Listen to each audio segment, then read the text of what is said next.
Hello friends, स्वागत है आपका आज की टेस्टिंग रिएक्शन वीडियो में।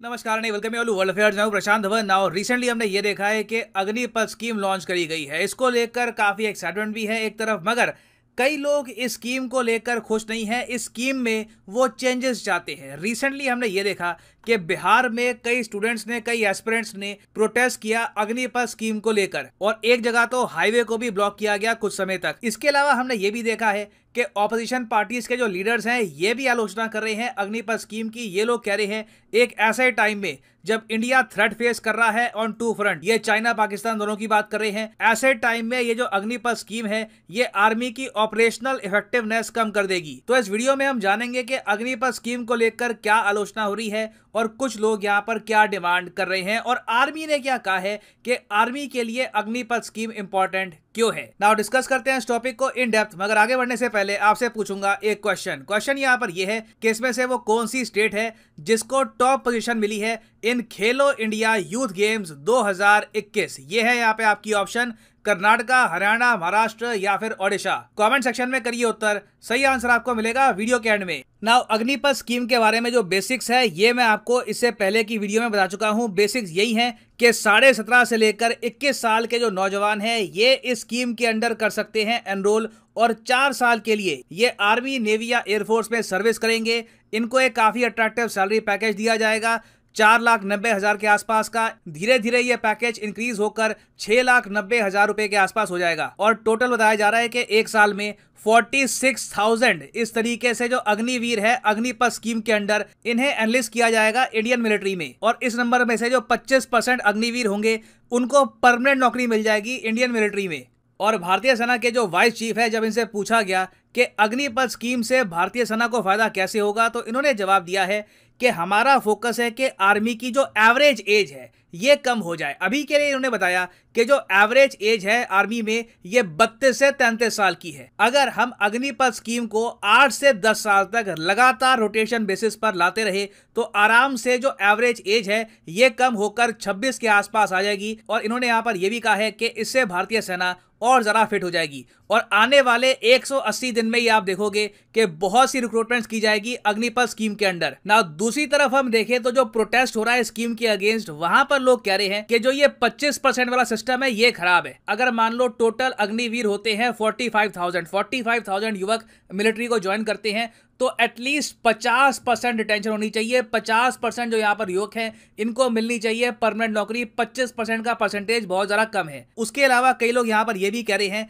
कि अगर आर्मी को एवरेज एज कम भी करनी है तो यहाँ पर जो 21 साल का ब्रैकेट है ना, इसको भी थोड़ा सा अगर बढ़ा देंगे तब भी एवरेज एज काफी कम हो जाएगी। तो कई एस्पिरेंट्स यहाँ पर डिमांड कर रहे हैं कि जो एज ब्रैकेट है ये 17.5 से लेकर 24-25 के आसपास होना चाहिए, ताकि ग्रेजुएशन करने के बाद भी एक युवक अग्निपथ स्कीम में एनलिस्ट कर पाए। फिर इसके अलावा कई लोग यहाँ पर यह भी कह रहे हैं कि सिंस अग्निपथ स्कीम में कोई पेंशन का सिस्टम नहीं होगा, क्योंकि देखो अगर मान लो कोई यहाँ पर युवक 20 साल की उम्र में एनलिस्ट हो गया तो 4 साल तक, 24 साल तक वो यहाँ पे सर्विस करेगा। उसके बाद अगर मान लो वो 25% में नहीं आया तो उसको एक लमसम अमाउंट दिया जाएगा, एक सर्टिफिकेट दिया जाएगा, और फिर उसको अपना एक नया करियर स्टार्ट करना होगा।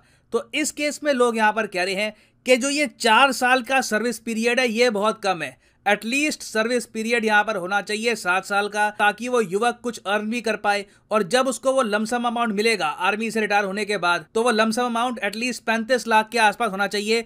ये कई लोग डिमांड कर रहे हैं। और इस सब के बियॉन्ड आप अगर देखें तो कई लोग इस स्कीम की आलोचना भी कर रहे हैं, ये कहकर बहुत सारे यंगस्टर्स सिर्फ कुछ ही समय के लिए अगर आर्मी को ज्वाइन करेंगे इससे आर्मी की इफेक्टिवनेस में फर्क आएगा। फिर फाइनली कई लोग अग्निपथ स्कीम की आलोचना इस बात को लेकर भी कर रहे हैं कि भारत सरकार का मेन ऑब्जेक्टिव ये है कि इंडिया का जो डिफेंस बजट है यहाँ पर पेंशन और सैलरी पे जो खर्चा जाता है ये धीरे धीरे कम किया जाए। अभी आप अगर देखो इंडिया का जो डिफेंस बजट है 2022-23 का ये 5,25,000 करोड़ रुपए का है पूरा डिफेंस बजट। इसमें से आप अगर देखो तो 1,20,000 रुपीज तो सिर्फ पेंशन का ही है, सैलरी का अलग है। सिर्फ पेंशन के हम 1,20,000 करोड़ देते हैं। तो कहीं ना कहीं सरकार यहाँ पर फोकस करना चाहती है कि पेंशन सैलरी कम की जाए, मैन पावर कम हो, ताकि हम जरा बेहतर इक्विपमेंट परचेज कर पाए मिलिट्री के लिए।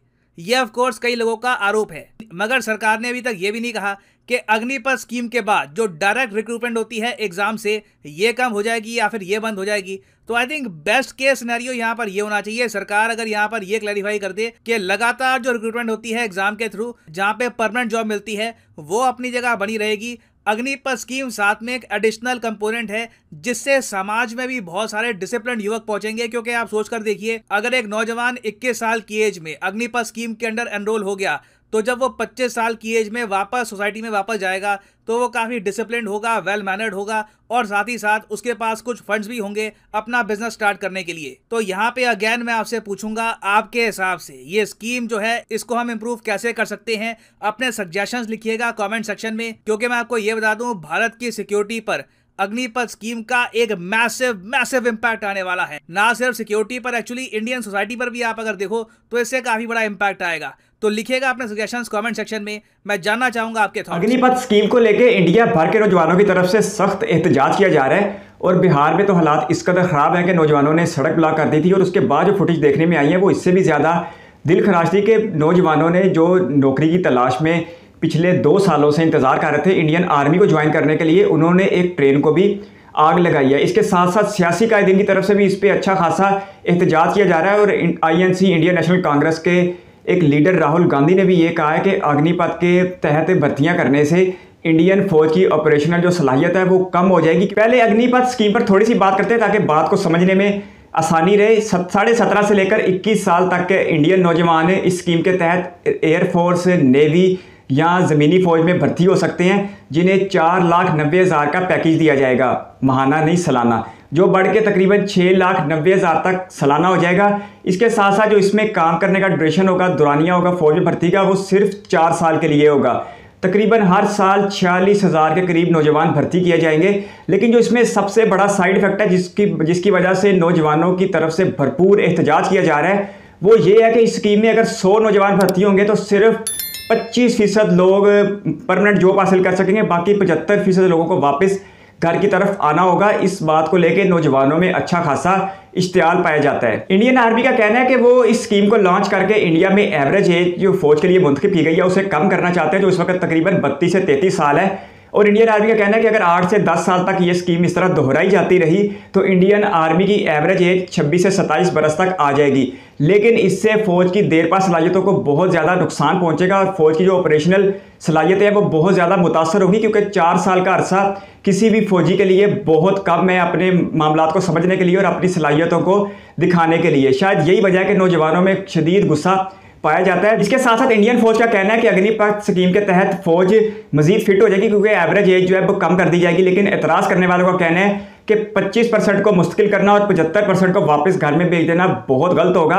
25% का कोटा बढ़ाकर 50% किया जाए। इसके साथ साथ जो 4 साल का ड्यूरेशन है उसे बढ़ाकर 7 से 8% किया जाए। इसके साथ साथ जब वो रिटायर होकर आएंगे तो जो रकम तकरीबन अब 10 से 15 लाख मिलनी है वो बढ़ाकर 35 लाख कर दी जाए, ताकि नौजवानों को किसी हद तक तहफ़्फ़ुज़ हो सके। लेकिन यहाँ पर सवाल यह है कि इंडिया का एक गरीब जवान फौज को ज्वाइन क्यों करना चाहता है? वो इसलिए ताकि उसकी ज़िंदगी भर की मुआशी परेशानियाँ ख़त्म हो सके और उसे बुढ़ापे में पेंशन मिल सके और उसकी मुआशी ज़िंदगी बेहतरीन तरीके से चलाई जा सके। लेकिन अग्निपथ स्कीम के तहत जो भी नौजवान इंडियन आर्मी में दाखिल होगा उसे धचका लगा रहेगा कि उसका फ्यूचर यहाँ पे सेफ बिल्कुल भी नहीं है। दरअसल मामला ये है कि इंडियन गवर्नमेंट को अपना बजट, डिफेंस का बजट कम करने की ज़रूरत पेश आ रही है। 2020 के बाद से, कोरोना पेंडेमिक के बाद से इंडियन आर्मी में भर्ती रुकी हुई थी और इंडियन आर्मी से ही आवाज़ उठ रही थी कि ये एक गोल्डन चांस है, एक सुनहरा वक्त है इंडियन आर्मी के साइज़ को रिड्यूस करने का और इंडियन आर्मी के अखराजात को कम करने का। जैसा कि वीडियो ऑनर ने भी कहा कि इस वक्त इंडियन आर्मी का बजट तकरीबन 5,20,000 करोड़ रुपए है, जो तकरीबन 72 अरब डॉलर बनता है। और इसमें से 1,20,000 करोड़ सालाना पेंशन की मद में दे दिया जाता है, तो तकरीबन 16 से 17 बिलियन डॉलर बनता है। और ये 16 से 17 बिलियन डॉलर उन लोगों के पास जाते हैं जो ना तो इस वक्त किसी जंगी महाज में है और ना ही उनके हाथ में कोई ड्यूटी है, बल्कि वो सिर्फ रिटायर होने के बाद की ज़िंदगी गुजार रहे हैं। इसलिए ये मामला भारत सरकार के लिए अच्छा खासा सरदर्द बन चुका था, जिसे रिड्यूस करने के लिए भारत सरकार ने एक स्कीम लॉन्च किया। लेकिन इंडिया के जवानों की तरफ से इस स्कीम को इब्तदा में ही मुस्तरद कर दिया गया है। और सिर्फ ऐसा नहीं है कि बेरोज़गार नौजवानों ने इसे मुस्तरद किया, बल्कि इंडिया की खुद सियासी क़यादत ने इसकी मुखालफत की है, क्योंकि इसमें नौजवान को तहफ़्फ़ुज़ नहीं मिलेगा,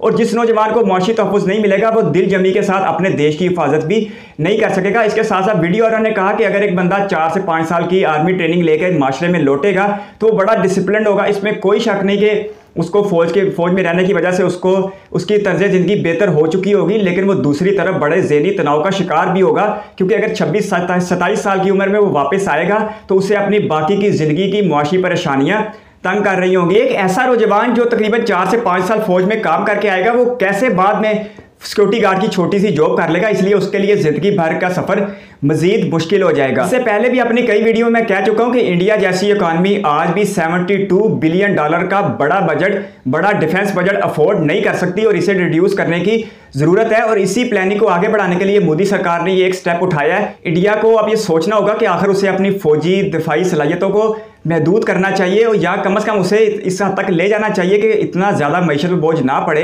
कि रिटायरमेंट ही ख़त्म करनी पड़े या पेंशन ही ख़त्म करनी पड़े। जहाँ तक मुझे लगता है ये स्कीम इतनी कामयाब नहीं हो पाएगी, क्योंकि नौजवानों ने शुरू में ही इंतहाई ज़बरदस्त किस्म की मुज़ामत कर दिया, और अब इंडियन सरकार को अपनी दफाई अखराजात में कमी के लिए कोई और तरीक़ाकार अपनाना होगा। अपनी दफाई इंपोर्ट कम करनी होगी जो रशिया से की जाती है, दुनिया के दीगर ममालिक से की जाती है। इसकी वजह से इंडिया का इंपोर्ट बिल भी बढ़ जाता है। अब इंडिया की आर्मी को अपना साइज़ रिड्यूस करने के साथ साथ अपने अखराजात कम करने के लिए भी और मामला देखने पड़ेंगे, और ये तरीका मुझे नहीं लगता कि आगे चल के कामयाब होगा, क्योंकि इंडिया का एक गरीब नौजवान अपने ज़िंदगी भर के मुआशी तहफ़्फ़ुज़ के लिए फ़ौज में भर्ती होना चाहता है। आपका कीमती वक्त का शुक्रिया। अगर आप भी किसी वीडियो पर रिएक्शन चाहते हैं तो अपनी कीमती राय कमेंट बॉक्स में ज़रूर दीजिएगा। इस वीडियो को कीमती समय देने के लिए बहुत सारा धन्यवाद।